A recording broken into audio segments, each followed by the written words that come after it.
Hey, what's up mga pre, and welcome back dito sa ating YouTube channel. And for today's video nga mga pre ay pag-uusapan natin itong MEMFI. Kung papaldo nga ba tayo dito or papaldon mga pre, or magkakaroon nga ba tayo dito ng libreng pangkapi soon mga pre. So magkakaroon tayo ng live dito by October 9 mga pre, no? Kung kailan nga ba yung oras or time ng kanilang listing dito sa BitGet mga pre. So dito nga mga pre, nakita natin sa kanilang Twitter yung kanilang announcement dito, no? October 9, 2024 nga yung kanilang listing dito, and then yung TGE din nila mga pre. So sabi nila dito, now we're ready to spill the beans. The TGE date is October 9, 2024. So wala pa tayong informations mga pre kung ano nga ba yung gagawin natin. Kailangan lang ba natin dito mag-claim na walang gas fee, or magkakaroon nga ba siya dito ng gas fee? And then depende mga pre, no, kung magkano yung makukuha natin dito soon,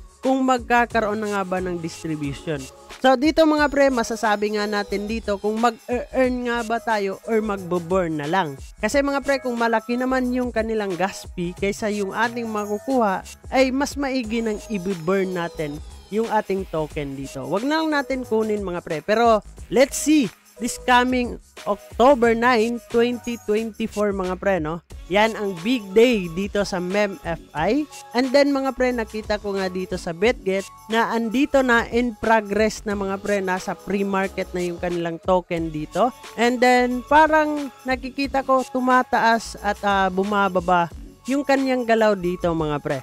So hindi pa naman sure kung magkano nga ba talaga yung ating makukuha ditong token, and then magkano yung price or value ng kanyang token dito mga pre.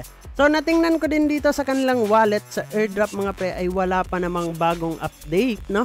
So mag-aantay pa din tayo dyan na magkaroon sila ng panibagong update dito sa kanilang platform sa Telegram. Kasi dito tayo magkakaroon siguro ng transaction mga pre, deposit and withdraw. So depende mga pre, no, pagdating ng panahon kung ano yung kanilang pamamaraan bago natin ma-claim yung ating token dito.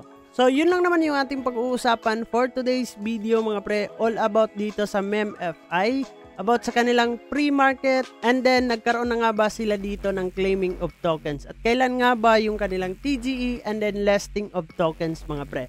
So bago nga natin tapusin ang video na to mga pre, kung bago ka lang dito sa ating YouTube channel ay huwag kalimutang mag-click subscribe and click the notification bell para ma-update at ma-aware ka sa mga panibago nating i-upload na video.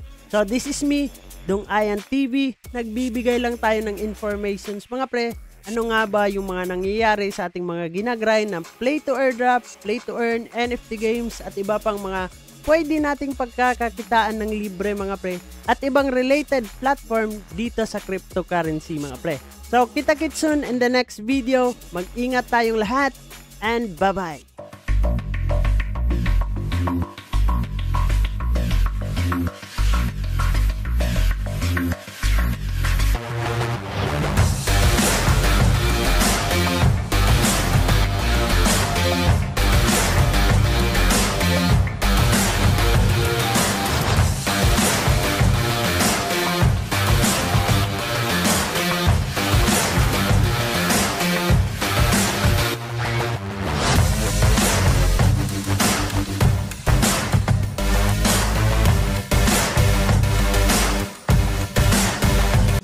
Samahang masaya, ano pang hinihintay? Kung online games ang iyong gusto, dito ka sa guild ko, solid to. Sa aming community na puro makulit, mga hari na trash talk pero malupit.